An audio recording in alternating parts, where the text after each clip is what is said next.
La crucifixión es el clímax de la obra de Cristo, es el mensaje de este día. Quisiera por favor pedirles que me acompañen abriendo sus Biblias en 1 Corintios capítulo 2, verso 2. En este pasaje el apóstol Pablo habla acerca del propósito de la predicación del Evangelio.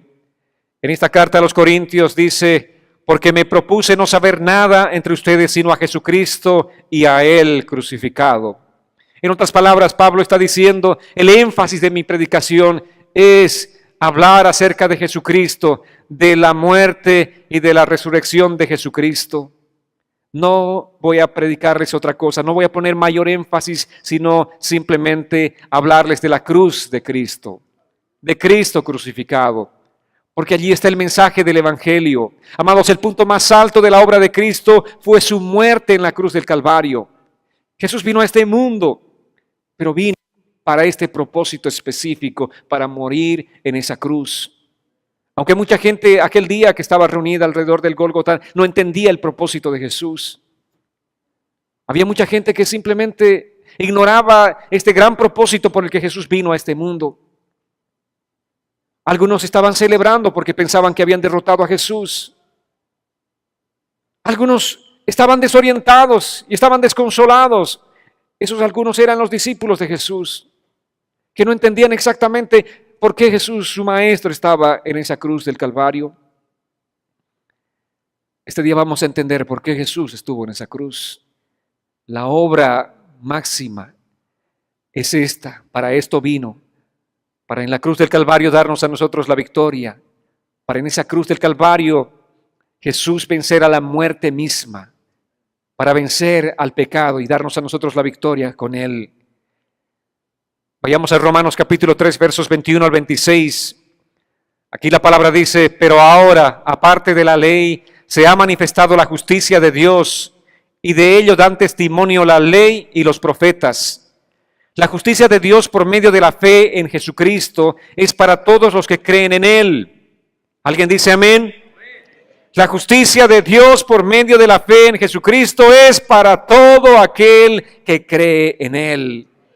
Pues no hay diferencia alguna, por cuanto todos pecaron y están destituidos de la gloria de Dios, pero son justificados gratuitamente por su gracia mediante la redención que proveyó Cristo Jesús, a quien Dios puso como sacrificio de expiación por medio de la fe en su sangre.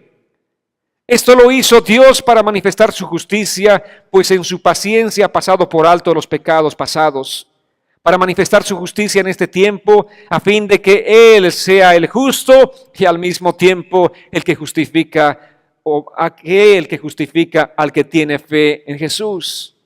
Ese es nuestro maravilloso Jesús. Es el justo, es el santo, es el perfecto.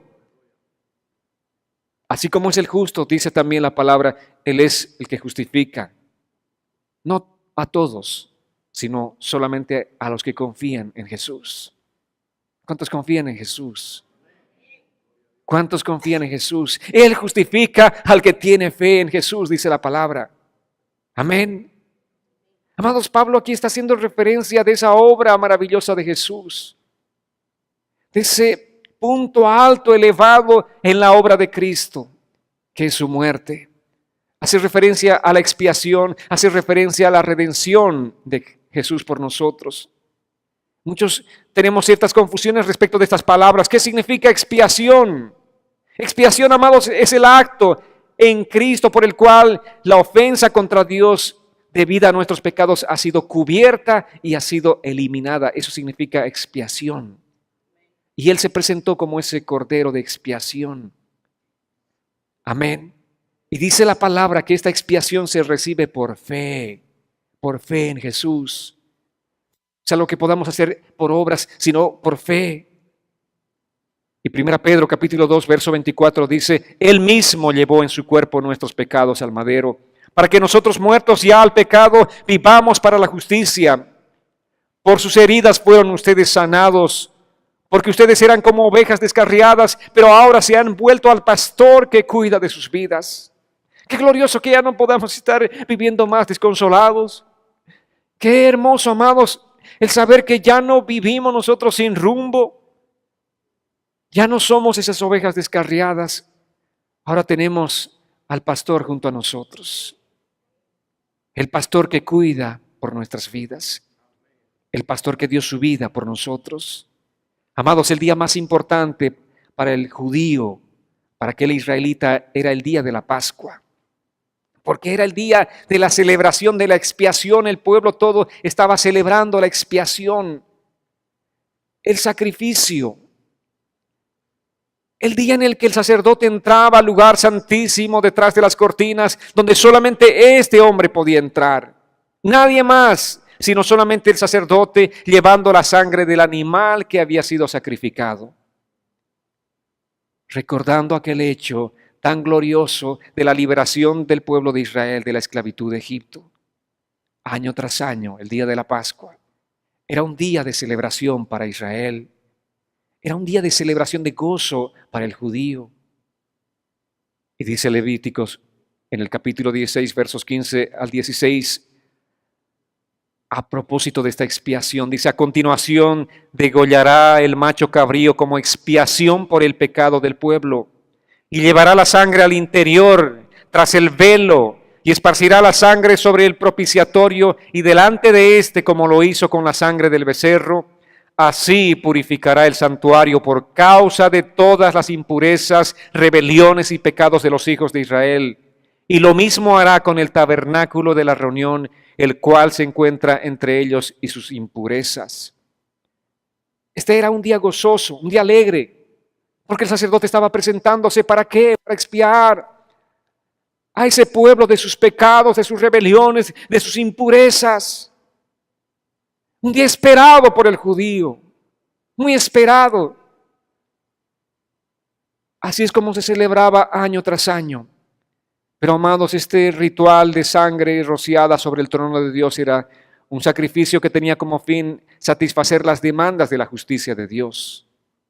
Amén. Este ritual de la propiciación se volvía en un acto de satisfacción de la ira divina a causa del pecado. ¿Por qué era de celebración? Porque era un día de gozo. Porque ese pueblo sabía que la ira de Dios iba a ser aplacada. Porque ese día Dios estaría satisfecho. Pero amados, esto simplemente era algo que Israel estaba haciendo en fe, que Dios lo llevó a Israel a vivir por la fe, aunque ellos estaban tan enfrascados en el ritual, pero Jesús ya era ese cordero sacrificado por el pecado de la humanidad. Ellos estaban haciendo estos actos sin querer, estaban simplemente proyectando lo que Jesús un día haría por nosotros, por toda la humanidad. ¿Cuántos de nosotros hemos escuchado decir que Dios es un Dios de amor? Amén. ¿Cuántos escuchamos que Dios es un Dios de misericordia y de gracia? Se nos ha dicho que Dios perdona libremente todos nuestros pecados y nos otorga simplemente su perdón. Esta es una verdad incompleta. Dios sí es un Dios de amor. Dios sí es un Dios de gracia.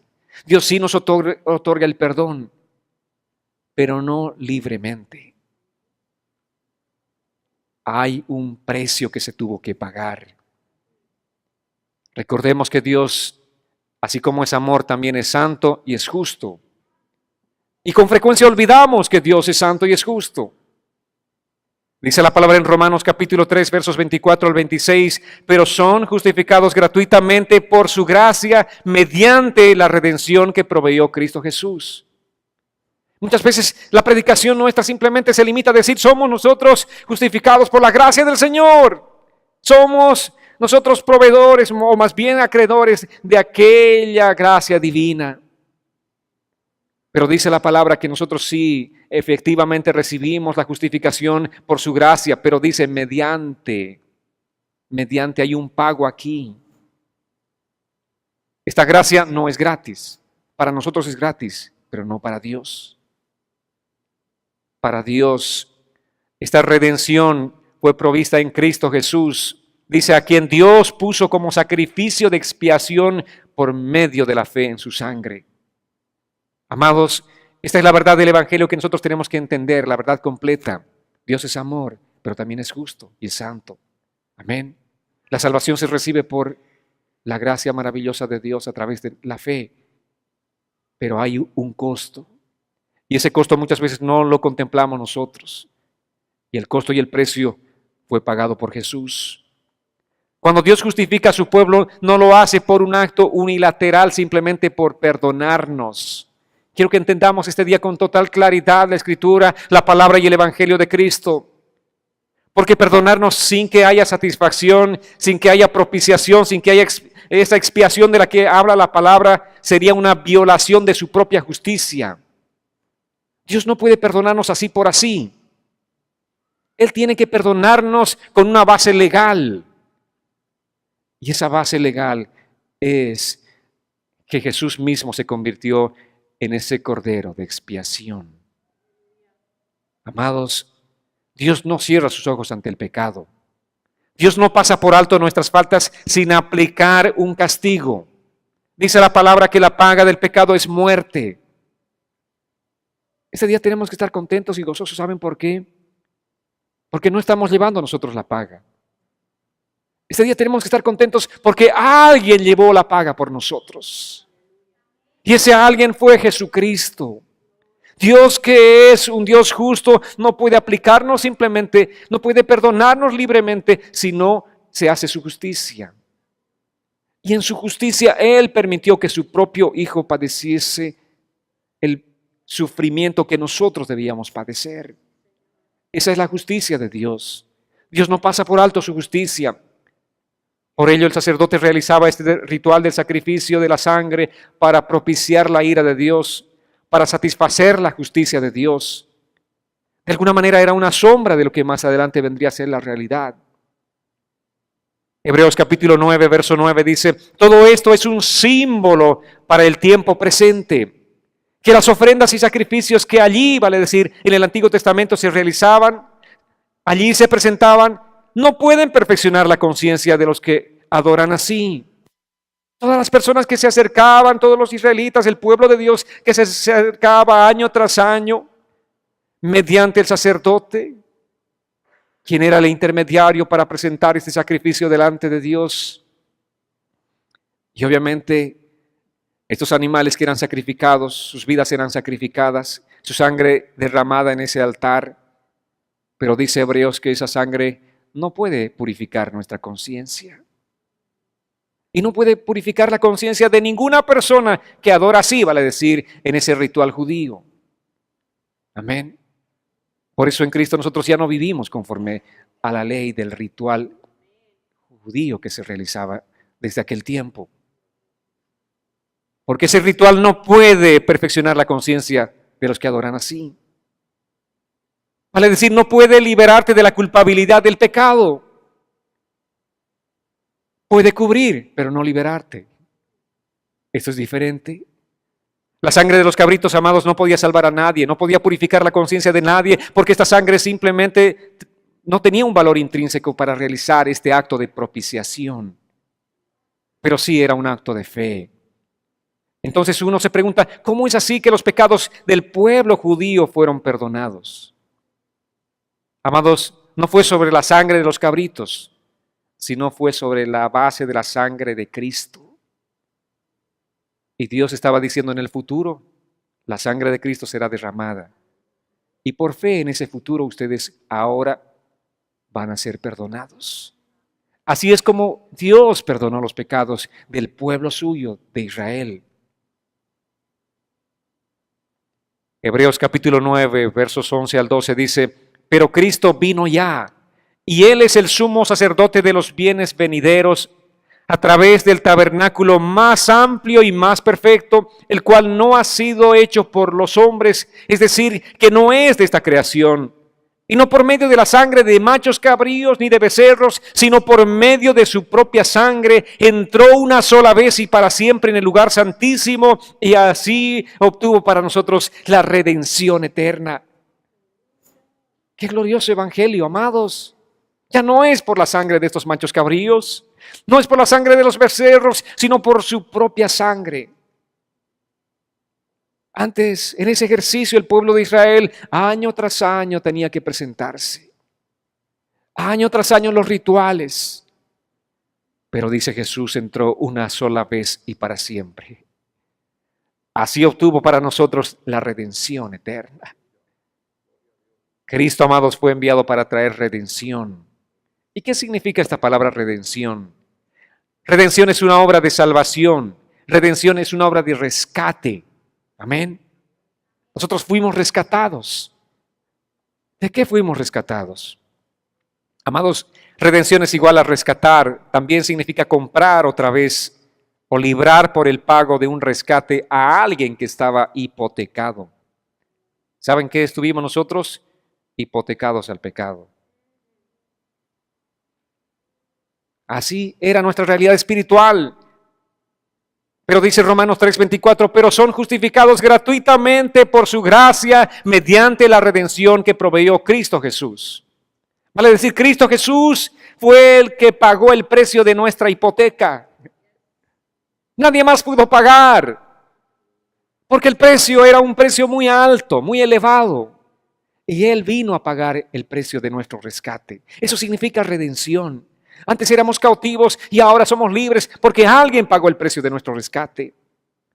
Por eso cuando hablamos de la salvación, no solamente sí, se recibe por gracia, sí.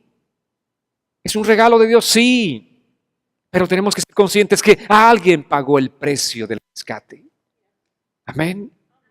Y es así como nosotros tenemos que venir delante de Él agradecidos. Tenemos que reconocer que su sangre es el precio de nuestro rescate. A través de su muerte en la cruz, Jesús nos compró al pagar ese precio de nuestra redención o el precio de nuestro rescate, porque éramos esclavos y prisioneros. Pastor, ¿prisioneros de qué?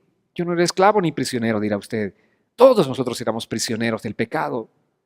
Amén. Y Cristo vino a liberarnos. Pero Él no nos liberó así por así, sino previamente pagando un precio por nuestro rescate.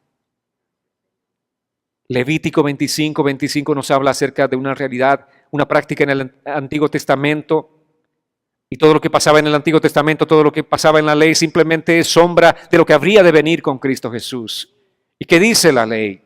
Dice, cuando tu hermano empobreciere y vendiere algo de su posesión, entonces su pariente más próximo vendrá y rescatará lo que su hermano hubiere vendido.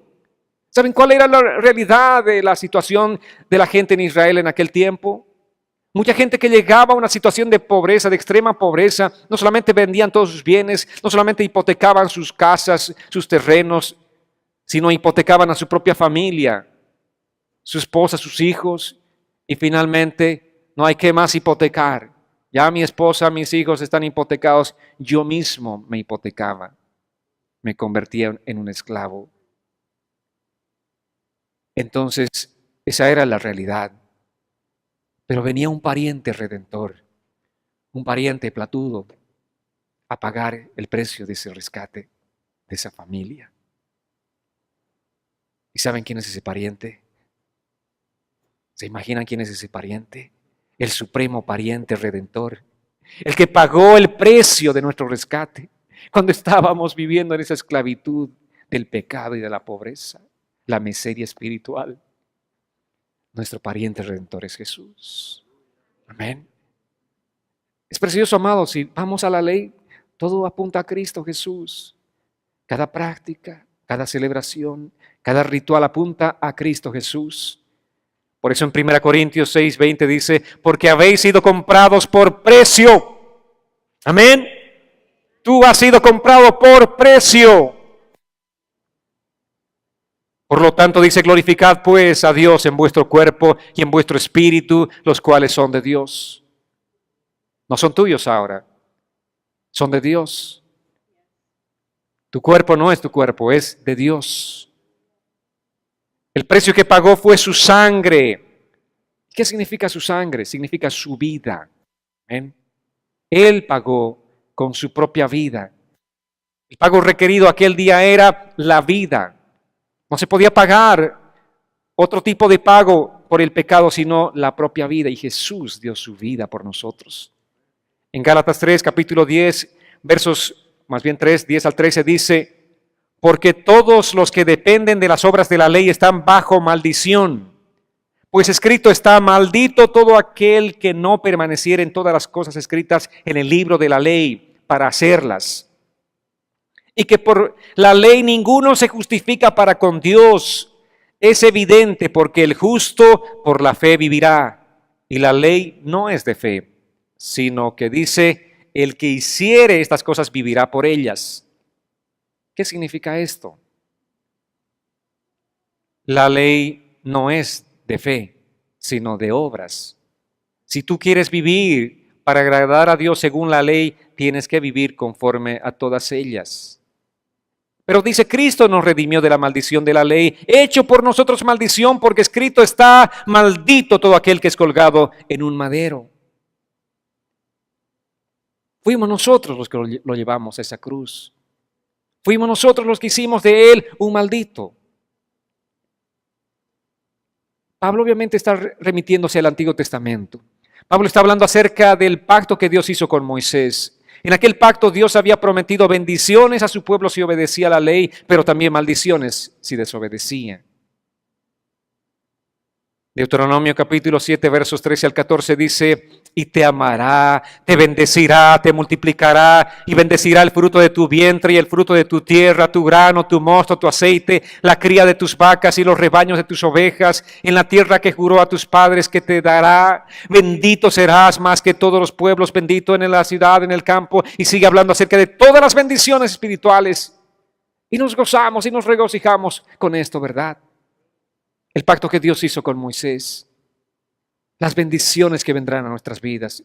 Y hay júbilo y hay gozo en nuestros corazones cuando leemos esta porción de la palabra de las bendiciones. Pero la otra cara de la moneda es las maldiciones. Y en esa nosotros ya decimos, no, eso es para Israel, eso no es para mí. Nos avivamos. Pero ¿qué dice a propósito de esa otra cara de la moneda? Deuteronomio 28:15 dice, pero acontecerá si no oyeres la voz de Jehová tu Dios para procurar cumplir todos sus mandamientos y sus estatutos que yo te intimo hoy, que vendrán sobre ti estas maldiciones y te alcanzarán. ¡Wow! Hay bendiciones y hay maldiciones. Ahora, ¿qué es una bendición y qué es una maldición? ¿Qué es bendición? ¿Por qué Jesús fue hecho maldito? Estamos yendo a ese punto. Estamos tratando de entender por qué Jesús fue hecho maldito o maldición. Amados, una bendición. Un ejemplo de ella, un ejemplo supremo es este, número 6:24. Esta era la bendición. Si tú querías bendecir, si tú eres un judío y querías bendecir a otro judío, tenías que declarar esta palabra de Números 6:24 sobre esta persona y decirle a esta persona, Jehová te bendiga y te guarde, Jehová haga resplandecer su rostro sobre ti y tenga de ti misericordia, Jehová alce sobre ti su rostro y ponga en ti paz. Todo eso significaba decir, Dios te bendiga. Amén. Cada vez que tú dices Dios te bendiga, sabes que estás diciendo todo esto. La bendición suprema para el judío era eso, poder ver algún día a Dios. El judío clamaba. Esperaban a su Mesías en aquel tiempo que vino Jesús. Obviamente no lo reconocieron, porque según ellos el Mesías tenía otra característica. Y los judíos siguen clamando por su Mesías. Siguen esperanzados porque un día verán a su Mesías, verán a Dios. Esa era la máxima esperanza de todo judío, ver a Dios, estar con Dios. Esa era la bendición, estar con Dios. Y la maldición obviamente es lo opuesto a la bendición. Ser maldecido significaba ser abandonado por Dios. Maldecir a alguien era decirle simplemente que Dios te abandone. Esa era la peor maldición para un judío. En lugar de decir que el Señor haga resplandecer su rostro sobre ti, una maldición es que el Señor te dé la espalda, que el Señor voltee su rostro de ti, que el Señor te prive de su paz. Eso era una maldición para el judío. Amén. Y Gálatas 3:13 dice, Cristo nos redimió de la maldición de la ley, hecho por nosotros maldición, porque está escrito, maldito todo el que es colgado en un madero. Jesús cargó la maldición por nosotros. ¿Saben cómo? Al ser completamente abandonado por Dios. Él fue abandonado. Él vivió una profunda soledad en esa cruz del Calvario. Esa fue la maldición que Jesús tuvo que pagar por nosotros. Y dice la palabra, Mateo 27:46, cerca de la hora novena, Jesús clamó a gran voz diciendo, Elí, Elí, lama sabactani. Esto es, Dios mío, ¿por qué me has desamparado? Amados, Jesús llevó nuestra maldición cuando el Padre le dio la espalda.